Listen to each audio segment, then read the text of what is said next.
Kita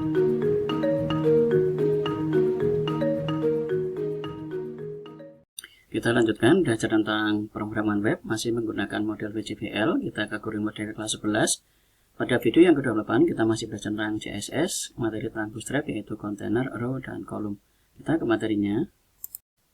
Kita lanjutkan belajar tentang pemrograman web masih di kurikulum Merdeka kelas 11. Pada video yang ke-29 masih belajar tentang Bootstrap. Bagian yang kelima dari Bootstrap kita akan belajar tentang Cut. Kita ke materinya. Kita buka getbootstrap.com untuk belajar, kemudian di dalam search kita akan klik Cut, kemudian kita enter.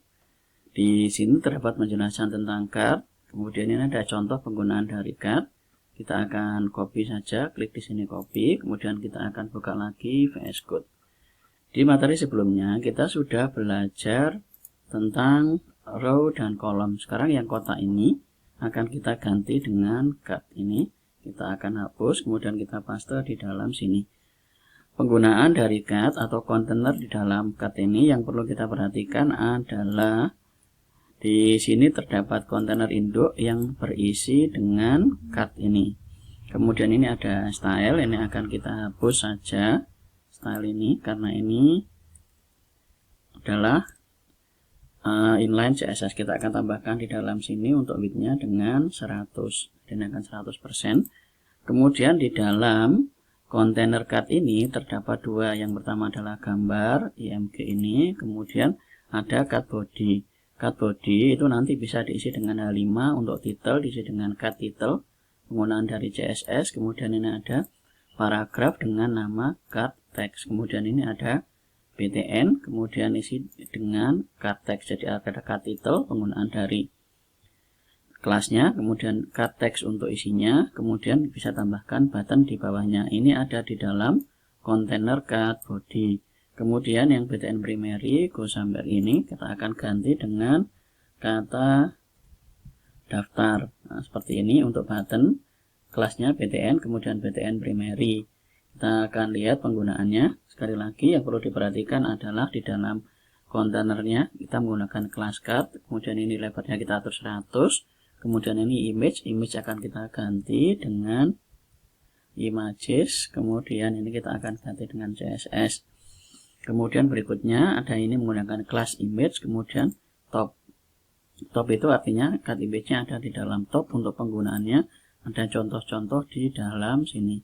Penggunaan dari cut dan penjelasannya nanti bisa dipilih, bisa dipelajari, nanti dicoba-coba sendiri untuk penggunaan dari kelasnya. Yang perlu diperhatikan itu, kemudian di sini bagian pokoknya ada cut, kemudian cut body, ada cut title, dan ada cut text. Nah, dalam cut body ini bisa dipisah antara cut title, kemudian cut text, dan ditambahkan dengan button di bawahnya ini ada di dalam cut body. Nah, itu kita akan lihat hasil yang ada di dalam sini. Kita akan lihat hasilnya. Ini adalah hasil tampilannya. Nah, ini ada daftar. Kalau kita atur ke dalam model menggunakan ifont, kita akan lihat hasilnya. Nah, ini tampilannya sudah bagus. Kita akan ganti cut title ini dengan yang ada di sini. Akan kita ganti CSS. Kemudian kita akan boleh ganti yang di dalam isinya ini dengan tulisan yang akan kita buat sendiri. Nah, ini ada di dalam cut text. Belajar CSS. Nah, ini dengan menyenangkan. Kita tambahkan di sini, nanti akan kelihatan. Kalau ini sudah tampilannya sudah bagus di sini, maka kita bisa tambahkan untuk copy di bawahnya supaya nanti kita bisa tahu. Perhatikan penggunaan kontainernya dimulai dengan cut, kemudian diakhiri dengan div. Jadi dalam satu ini kita akan copy, karena untuk ini kita bisa, nah ini untuk melihatnya kita kemudian klik kanan, copy, kita akan ganti ke dalam kotak yang kedua ini. Kita akan enter supaya tahu batasannya.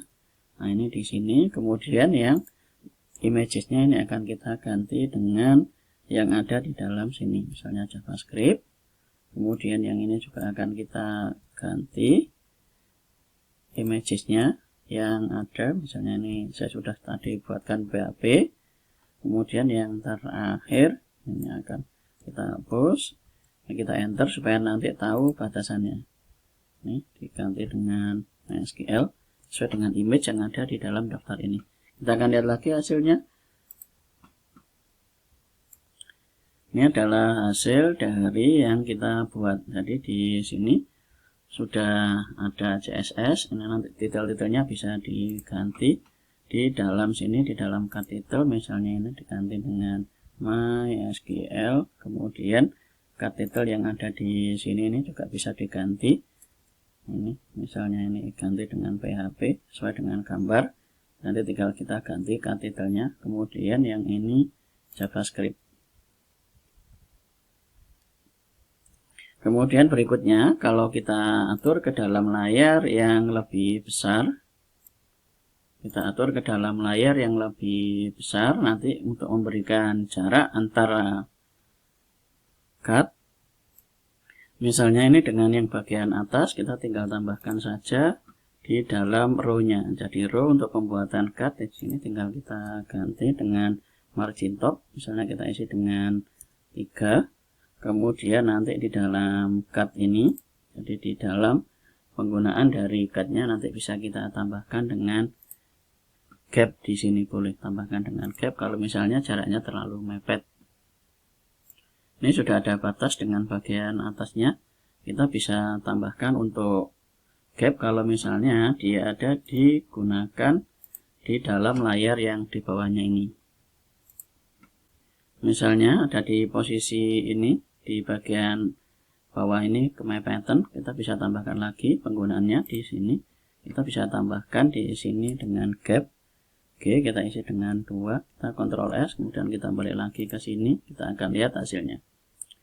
Sekarang di sini, nah ini sudah ada gapnya antara satu cut dengan cut yang lain. Sudah ada gapnya. Nah itu saja materi tentang penggunaan dari cut. Silakan dicoba dan dipelajari fungsi dari penggunaan dari container cut, kemudian cut body, kemudian di sini ada cut title dan cut text. Itu saja, terima kasih.